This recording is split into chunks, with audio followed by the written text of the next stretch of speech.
Alright guys, so today we're going to fix the paint on my Model S Plaid. So the thing is, the paint's really beautiful. It's ultra red, I really love that, but it's kind of peppered with rock chips like all up on the front and on the sides because the car's like shoulders, jut out in front of the back wheels, and that, especially if you're driving on the highway, really gets messed up quickly. And the previous owner drove it about 18,000 miles and drove it on the highway most of the time. So there are quite a few rock chips. Now, you can't really notice the rock chips from far away, but you're gonna see them if you're looking up. This is the Tesla paint repair kit. And it comes with a blending solution, a squeegee, and the bottle of paint. It also comes with a microfiber towel, a solution or cloth for the blending solution, and some brushes, and then also a singular glove because I think you cannot touch the blending solution. I also have an instruction pamphlet that I will read in a second. So this is my car. It's kind of a weird situation in terms of lighting, but you can see quite a few chips. So let me find one like that. And this one, and this one, and this one. As you can see, they're pretty much all over the car. Though a lot of the ones you're actually seeing that are quite large are from a road trip that we took yesterday. So it was actually also on video to the Unplugged Performance open house. So if you guys want to check that out, you can look at that video in the description. But then you can also see there's more chips, and some of this is just dirt, but there's more chips right around here, and we're going to try and fix that today. So before we can do any of this paint repair crap, we first have to get our car cleaned. We also need some degreaser just to absolutely make sure there's no soap or anything on the surface. So let's go get some degreaser and then clean the car.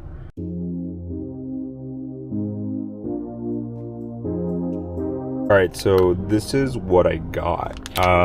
It's a prep towel, as you can see, cleans and degreases surface before painting.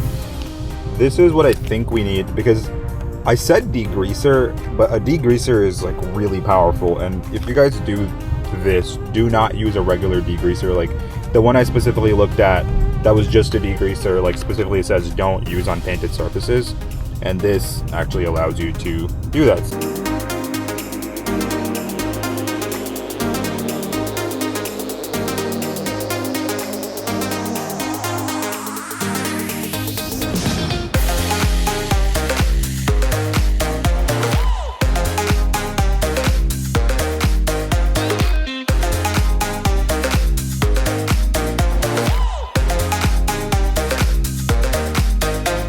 So I ran the car through a touchless car wash, and I moved my other car out of the garage so we had some space to work.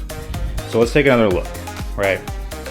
So a lot of the bug juice and guts are gone, but this is a real scratch. You can see right here, that is a real scratch. Another real one, I mean, there's a lot of them, as you can see. There's one, there's two. Some of these are still little bug guts, but you can tell they're yellow when they're guts and silver when they're actual paint pocks. So we want to fix those. This is Archie. There's a small one here, probably small ones here. Yeah, this is really bad. I think this is from, there's one real one, but I cannot tell what these are because I was ran it through the car wash, so this should be clean now, but it's not. So this is post cleaning the side. You can see it's absolutely peppered here.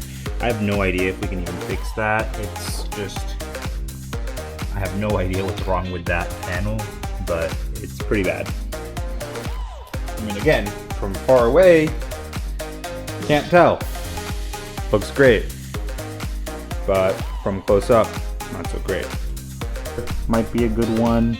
There's actually a real scratch as well on the car that is not a paint mark. right there. That's from opening the car into the garage door, so it's my bad. I think that this is probably the easiest one to fix though, right here. This is like nice and you can see around it, you can see what went wrong. I'm probably gonna go with this one.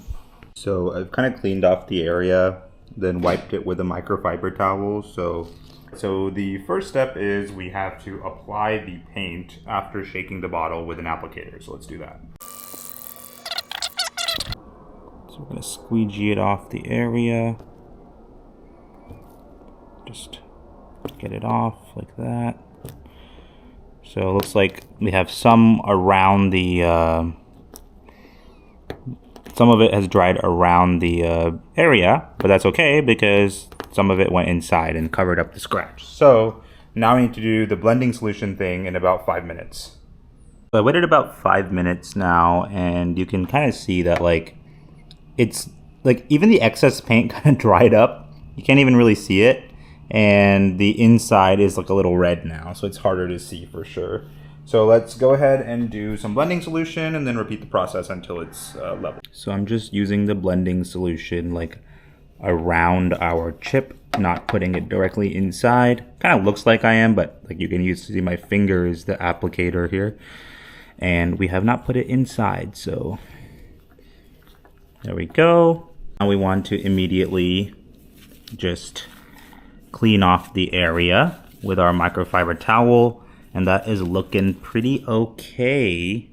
So I don't see any excess, and the inside has a little layer of red now. So let's go ahead and repeat the process. Okay, so basically this is round 3. The main thing I notice is that once it dries, you can kind of see like a little bit of 3-dimensional, like, you know, the paint has dried after you squeegeed it, and that's what you're blending off pretty much. You gotta be pretty careful about not getting any of the chemical inside the chip, because then it's essentially like it comes off really fast. So now that I'm understanding this more, so this is what it looks like. It's actually still drying, but you can kind of see that that is excess paint right there. Like all the shiny bit you see right there is excess paint. Same thing here. Shiny bits are excess paint, but it's much harder to see the actual chip now. It's definitely red. This one's looking really good. This one's almost flush. This one is less flush.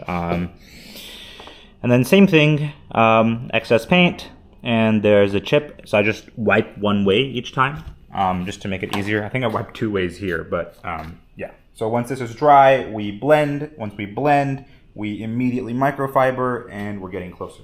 So I went to eat lunch, and I'm back. So this is how it's looking. You can still see it. This deep one is quite hard to get right just because it's marked so badly, but this is the other two, and they're looking really good. I mean, it's still there, and I guess you could go at it forever until it completely evens out, but I think I'm going to leave those.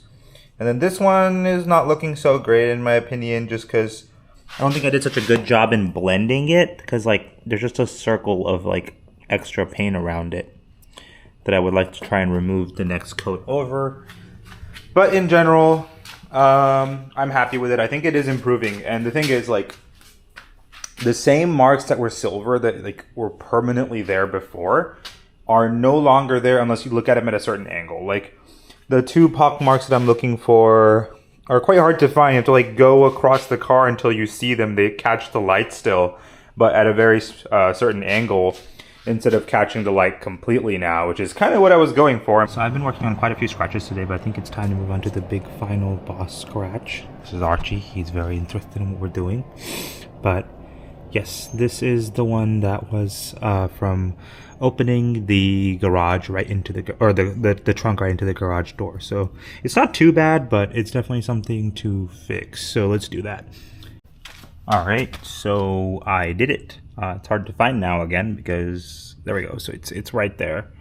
So just to show before and after, I'm gonna do a couple more. So I'm gonna do this one, this one, this one, this one, and then this one. That's one I already did, so it's like a lot more red already. But these are silver. This one, it's really simple. So you just go do this, and then you squeegee it.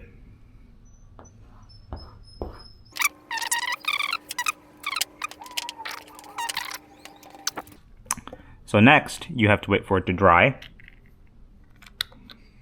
And then we use blending solution. The rock chips are better too. So these are our rock chips. These are the big ones. This one is red now, and you can still see them, but they just don't catch the light like they did. So yeah, I mean, actually they're harder to find now. Wow, I guess that's the point. Especially on the front here, there were a lot of these, and like this is red, this is red, this is red. So you gotta get quite a bit closer now, like further away.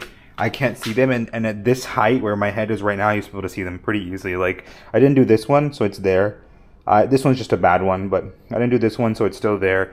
But you have to get a lot closer, like about, I don't know, like a foot away before you can quite easily be able to see the rock chips now, and I guess that's the point. This was the only big real scratch on my car, and it was quite easy to improve with the paint repair kit. Like, that's really easy to do.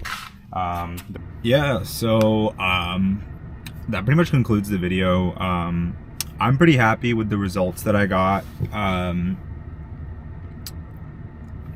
don't think it's perfect, but I definitely think you can do the DIY Tesla paint repair at home. It's gonna be better. It doesn't take that long to do. It took me a little bit to like, I really didn't want to mess anything up, but I will say this, you're not really going to be able to mess your car up. Like, I did a lot of research before this, and honestly, there was no need. Like, the instructions are good. You don't need to be able to be an expert in this. All you got to do is just follow the instructions. It's a 3-step process. Let the paint dry, squeegee off the extra. The only things that like weren't immediately obvious to me, even after watching the videos, that I want to point out for people who want to do this at home, are the 2 things. I don't know why, maybe I didn't notice, but make sure you use the squeegee properly. Like, I was using just the edge. You want to use like the whole flat like corner bit.